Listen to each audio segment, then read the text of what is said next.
Wendy. I'm Lori. Welcome to Hot Topics. Cool friends.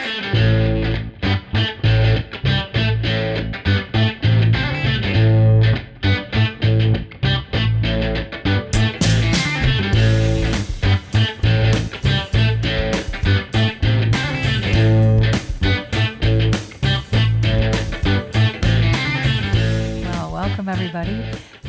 We have today in the studio Jeff Bollin, owner and founder. No, Yeah. and Well, founder that founder of the Bier Stube. of the Bier Bier Stube. Stube started in 1965. Gotcha. And they went through series of owners. At one point, they even had 6 people that owned it. Oh, Can that's you never imagine good. how they were killing each Yeah, other? that's Right? never good. Every night when you worked in there, if you know, it was a different set of rules depending on which one was there. Well, nice. Well, welcome. We're so happy to have you. Yep. So when did you take ownership? We bought the Bier Stube, and a buddy of mine, Chuck Feilhart, and I bought the bar in 98. 1998. Actually, November 2nd, we took over. Okay. We went in there, and they pulled out their money out of the drawer. We put ours in and just kept going. And that's all nice. That's all you had to do? That was it. That's nice. Well, we had to count all the inventory, Yeah. write them a check. The other monies for when we purchased the business was done earlier that day downtown, and and just kept going. I know. Yeah. So what you didn't have to do one thing to did you change Oh any- no, there was tons of stuff. I was going to say I didn't know if you just walked The way in you and made like, it get sound out. like We're that. good. When We're we bought good. that place, the bar was all beat up. The chairs were beat up. The stuff you leaned on was tore. It just wasn't. Yeah. And it was relatively small. It was 2,400 square feet. What is it now? Most of it's 6,000. Whoa. That And, is big, I guess. but I Yeah, mean, there's a whole nother side. Yeah. Yeah. Well, and half of the 2,400 square feet was a back room, so it was not Wasted very much space. room really, just a long, thing. But it was basically a duplicate of what they started with in 1965 over on Lasky Road, which is where Pat and Dandy's is now. Sure. Okay. And the original owners, which were some people up went to school with. I can't remember his name right now, but they started the place. Okay. And one group to another, but then we bought it in '98, and I've owned it ever since. So that's 27 years now. And my partner passed away 9-10 years ago, and I've owned it by myself since then. And I'm in the process actually of selling it to a former or an employee that came in 20-some years ago, and I'm just carrying the note for her for 20 years. So she didn't have to go out and get a loan or do anything, and I still go in there, repair, fix, do this kind of stuff, Yeah, nice. which gives me something to do rather than sitting at Right. home watching movies all day. You do a lot of golfing and skiing in the winter, but other And then than you're that- not sad. Like Yeah. you still have the business Right. as part You know, of your just life. something to do. Yeah. And that deal will be, she'll have me paid off in 19, and I'll be 88 years old. So will I be here? Yep. don't know. We're gonna go with yes. All I'm doing Yeah. is, like my son told me the other day, I'm working for overtime. Trying to make it to that's what he said. I'm trying to make it to overtime. So 90, when I'm 76 and a half years old, then I'm in overtime. Well, that's a pretty generous way to Yeah. start a business. I know. I'm she's sitting here probably very- thinking, man, why That's- couldn't I have been her? I know, right? Crap. That's very. She must Well, be one that's heck of an she employee. did me. and- yeah. Lauren is fabulous. She just did a great job. She's the kind of employee that came in from day one, and when she saw something that needed to be done, she did it. She didn't ask. If you didn't care for what you did, you might a few times, but that really didn't happen because she did things she saw needed to be done. And then I told my partner who ran the everyday operations of the bar, I said, look, start using her to do some of your work, and you'll find out she's terrific. And he said, okay. And he did. And about a month later, he says, you're right. She is.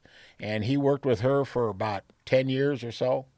And then when he passed, I looked at her and I said, hey, what do you want?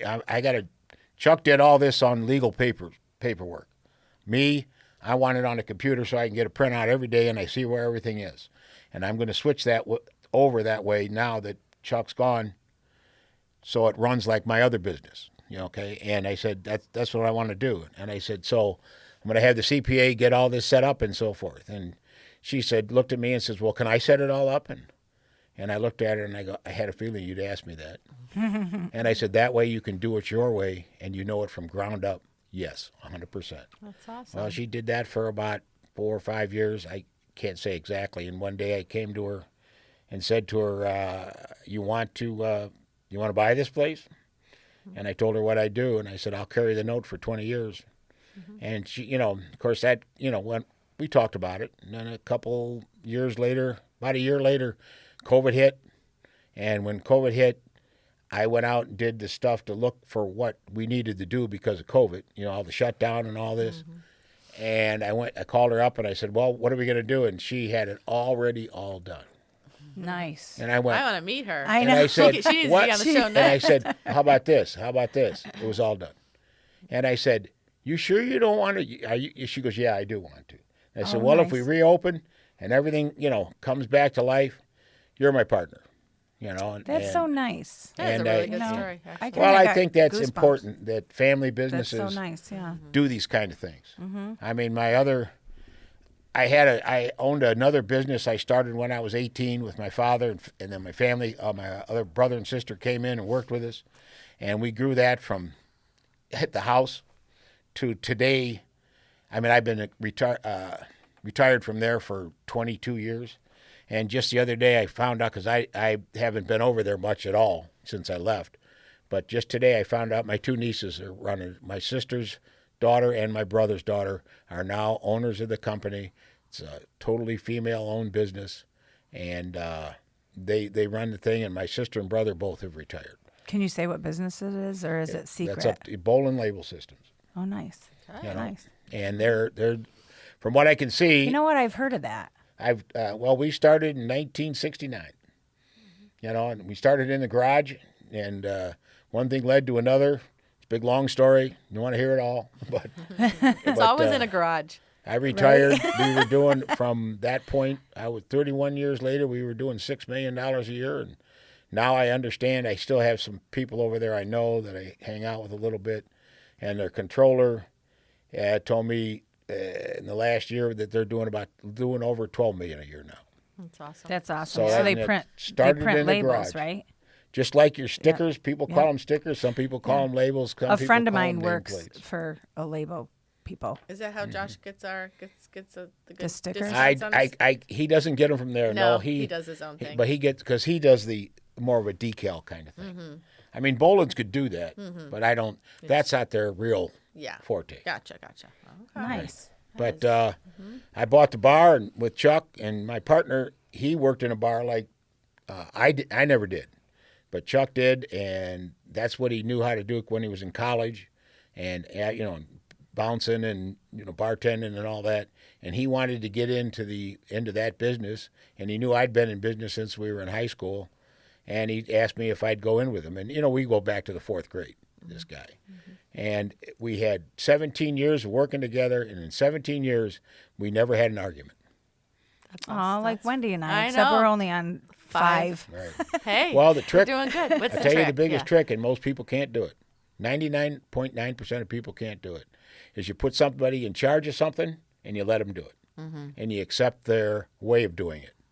And what I see all the time and constantly is people always, especially when it comes to the money, as soon as something starts going a little south, they all want to start pointing fingers at each other and get mad rather than finding solutions and solving things. And that's what Chuck and I did. He was in charge of the money, and he did a fabulous job. And yes, there was years that I had 3 different occasions where a whole year went by and I couldn't collect a paycheck from the place. And the first one was the smoking ban. They came in and it was pretty miserable going through all that. And then we got through that, and customers left. They're mad at us because the state, if somebody imposes a smoking ban. Well, we recovered from that, and then the '08 recession, which drove everything, really hurt bad. And that was another year that I couldn't take any pay, and then the COVID thing, a year and a half of that. So that was another year and a half of not, But I was very fortunate to have a father that taught me how to save money, because when it gets things get tough, you can still make it. And I always did that, and I made it through those, and then it started cleaning a paycheck again. So that's nice. What other Press advice on. would you have for people wanting to start a bar right now, this day and age? You have any? well, I've seen so many where people go in and they're best friends, and in 6 months they hate each other. I could point you out a few, but you don't want to hear those. But it's a real typical scenario. I think what works is, see, Chuck, was it? Chuck Feilhart, correct. He taught you that the bar industry. Yep. So he kind of raised you In this industry, yeah. in that industry, and that's Wendy and I. Pretty similar scenario, it seems Wendy like. kind of raised me in the boutique industry and retail, and so Wendy and Chuck were who they want because they molded us. You know what I mean? It's so I hard to think find a sometimes that's why it works out too. You know, Well, if you they open a can't get business mad at us. and you look, right. pay close attention to who's your best employees, who isn't complaining, they're out there looking for solutions. Those are the people that you need to work with. And and there's drama all the time, and you find the people that aren't into that, and those are the people you put in charge. And people who aren't, and the old saying is, you want to find people who don't pay any attention to the clock.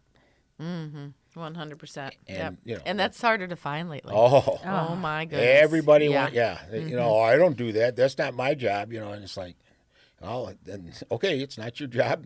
It's not your job. You know, Bye. yeah, bye. See you later. You have no job. Oh, you just find a good worker. There's plenty of good workers. Yeah. But, the problem with our country is the whole education system is educated. They're trying to educate us to become workers because the wealthy people want people who will go in, do the work, and they're smart enough to do it right, and just dumb enough to do it also for them to make them super wealthy. And that, That's why we need more entrepreneurs. yep. Oh, yeah, people they don't want to take a chance. Of course, there's a lot of stuff going on now. Yeah, it's a lot. I just wish I could understand all this computer stuff, Yeah. My problem is I'm dyslexic, and I look at a screen, and they're telling me there's this button here, and I'm going, Don't see it. my son, who's a computer genius, my oldest one, he can pick out anything in a split second. I'm looking all over that screen, and I'm going, where is this? Where's this icon or whatever it is I'm supposed to touch? Right. What's upper left-hand corner, Dad? And I'm going like, and he goes, put your finger on the middle of the screen, do this. And I go, okay. And then there it is. And he can come in. And my oldest boy is amazing when it comes to a computer. He can do anything. He'll fix a problem. You'll be dealing with it for months. He'll come in 5 minutes. It's there you go. We're going to need You his know, name. We'll need his Yeah, number for we need later. his Tell me, number. You've got 3 boys, right? Right. Westinghouse right now pays him a lot of money, like more than 2 and 3 times what I ever made in my life, and per year. And he can do things. They just love him because that's what he does. It's his calling. And then I got another one that's a nuclear operator, and he was in the Navy and got that training and nuclear engineer. And then my youngest son, which is Josh, is an electrician, and he just loves music. He's very he's talented. He's sort of like just kind of good at whatever he gets his mind set on. He's isn't he? always so positive. Yeah. That's what I love He's about Oh, got he's him. a nice hard attitude. charger. He really has always got a smile on his face, and no matter what, he's always positive and happy. He's you know? I got 3 great kids. That's I'm great. very, very, very fortunate. They don't come to me for money. That's good. They ask me for it. It's kind of funny how smart I've become in the last 10 years. Once they got it past 28 and 30, and then all of a sudden, Jed's not so stupid. Takes him a while, Right. doesn't it? So let's talk about some of the bands you've had at Bier Stube. What was the first? Does music? The very first band at the Bier Stube was the Kirby's, Kirby's. which I can't even find them anymore. I wish I remember could. I've heard that they're still out there.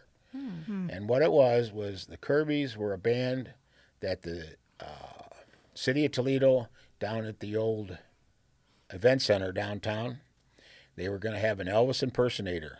This is a long time ago, 20, 30 years ago. But they wanted an opening act, and the city went to a bunch of attorneys and court workers, and they put a band together, and they called themselves the Kirby's, and they were the, and if Kirby's are listening, if they'd like to correct me, I'd like to know. No, I think you're right. I'm having deja vu. I know, 'cause I worked at the and courthouse. I know they he's did right. the opening act for the Elvis thing, and then every year they would do a benefit, and I believe it was for the old newsboys, and they would play someplace and raise money to give to the old newsboys, and they liked to do this. And these were attorneys and court workers. And one of my one of the things about buying a bar is you don't just buy a bar. It's like buying a Harley Davidson motorcycle. When you buy a Harley Davidson, you acquire a whole new group of friends. You don't just buy a motorcycle. And when you buy a bar, you acquire all those patrons that come in there, all the regulars. And I had a regular that was a prosecutor for the city of Toledo. His name was Joe Leffler. And he told me about the Kirby's and asked me if they would like to come in, I could have them come in and play for this benefit. And I said, yeah. I said, what do they normally get for pay? And he told me, what, 600, 700, 800, I can't remember anymore. And I said, well, all right, well, I'll do that, but I'll pay them that, and then they can donate it.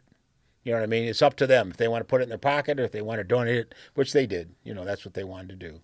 And then we did, I can't remember what all, but they came in and played for this. And the funny thing is they were the guys that made the whole thing happen for me, where we have bands on Friday nights from 6 to 10. Because I told Joe that I would not quit my karaoke for that, and that was from 10 to 2. And I said, if I can't mess with that. That's what's made us successful. And I said, but they can come in and play from 6 to 10. Well, it went over so good, which I was amazed. And then the band told me after they got done, this is great because now we get to go home by midnight. Oh, it's wonderful. You can pack up your stuff, you can have a few drinks, and you're still home at midnight or 1 o'clock in the morning rather than 4 in the morning, when you play till 2. And it caught on like crazy. And I remember the first thing, when I first did it for about a month, I had people telling me I was that'll never work. You're an idiot. And then 6 months later, I'm a genius.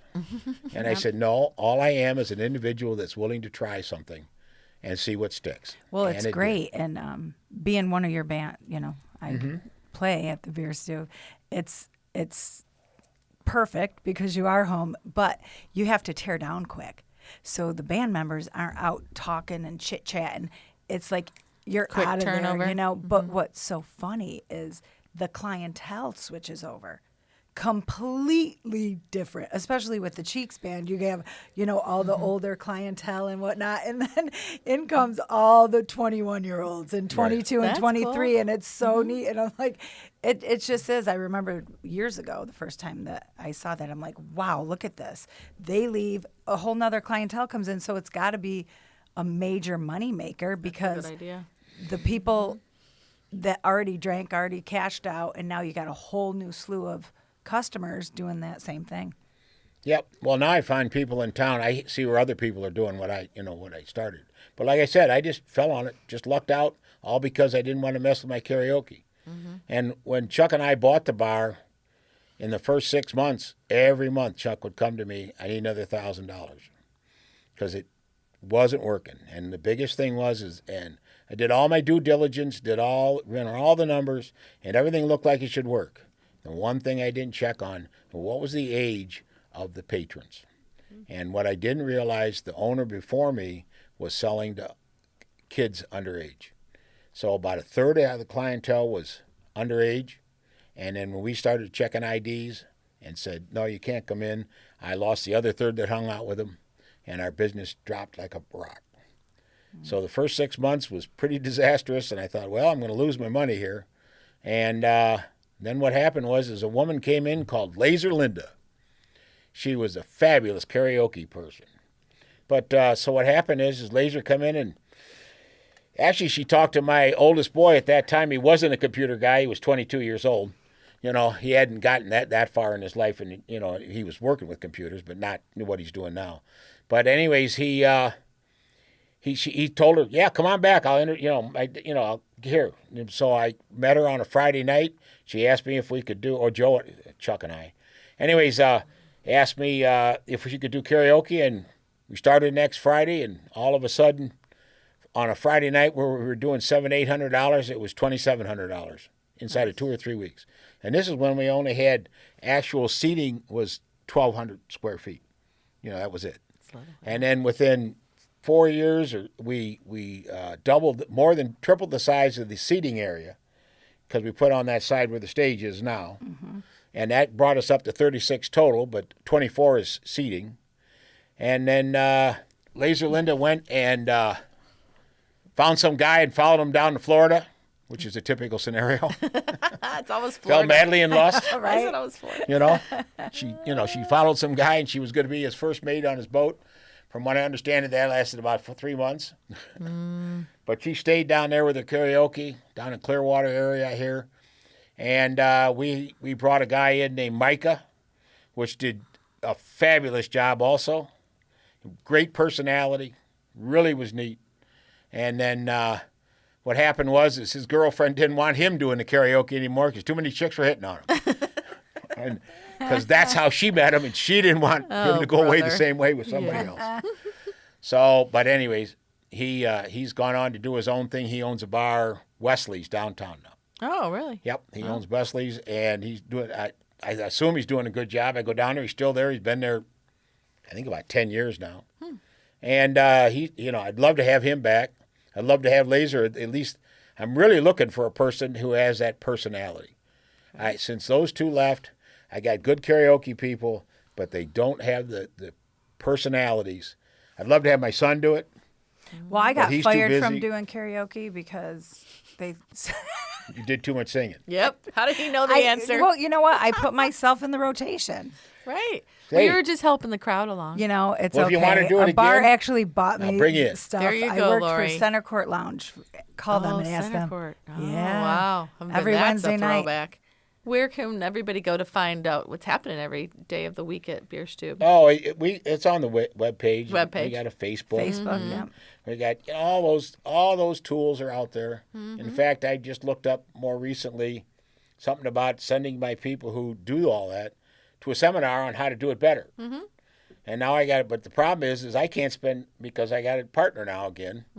I just can't do it myself. I got to talk to her and say, what do you think? And it's like anything. Everybody thinks they know it all, but you never do. You just never know it all. Every day you're going to learn. Yeah, and it's growing fast. Yeah. You can't keep up with it. I just saw something the other day where, in fact, it's on my list, and I want to send these people off to this seminar, and just to learn a little bit on how to run this whole thing better than what you're doing. And I think it'll help. So Wendy knows a lot. You gotta. I'm always reading and learning, and it changes constantly. Daily. Yeah. So I want to know about that seminar when we're done back here. in '95. I remember I attended a seminar for my label business, and the gentleman got up there and said, "If everything keeps going at the rate it is now, increasing knowledge-wise, in 10 years you'll have to relearn everything every 37 days." Oh my! Wow. Well. Now he says it won't happen because the human race can't keep up with it. But if it is at the pace it's right now, and it kept accelerating, that's what would happen. And I always find, and it's really proven out. And that was 25 years ago, or better, maybe more like 30. I don't know. It was somewhere in the 90s. I attended that with technology, Yeah. So, Laura, are you ready to ask him our question? Questions? Jeff? Yes. So, Jeff, why are you our cool friend? Good question. I don't know. I'm just a nice guy, I guess. They say nice guys finish last. I don't know if that's true or not. But Oh, I don't think I so. like it. Nice guys. You are a nice guy. I can remember one time my younger sister saying to me, "Jeff, you're not going to make everybody your friend." And I say, "Yeah, but I like to try." And her thing was, a lot of people don't want to have a bunch of friends. You know what I mean? And I got enough friends. And I said, well, of course, at my age now, my friends are dying fast. So, and I'll tell everybody, if you're a smoker, quit it. I've sat in that bar for 27 years, and I got quite a crew that's gone away because of their habit of smoking. So I'm just telling you, And if you think it's just your lungs, it's not. It affects every inch of your body, your skin, your arteries, your everything. And it causes all kinds of problems, so quit it if you can. That's nice. a good That tip. is Yep. good suggestion. It is. You know. Well, would you come back and tell us some more stories? You Or don't want maybe- me to. I can talk for hours and hours. Well, maybe we'll come to the Bier Stube and we'll just set up there. That's Right? what we'll do. Yeah. Cool. Well, thank you so much for coming. being. Appreciate it. I hope it helps out your program. Oh, it's gonna.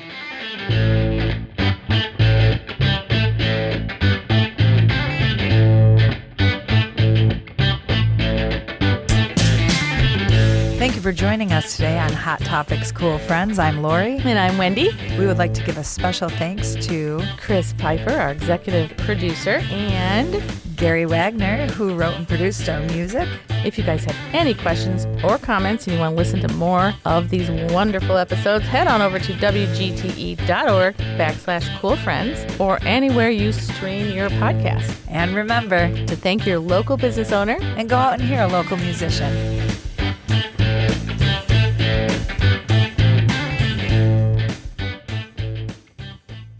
WGTE. Voices around us. WGTE is supported in part by the American Rescue Plan Act funds allocated by the City of Toledo and the Lucas County Commissioners and administered by the Arts Commission.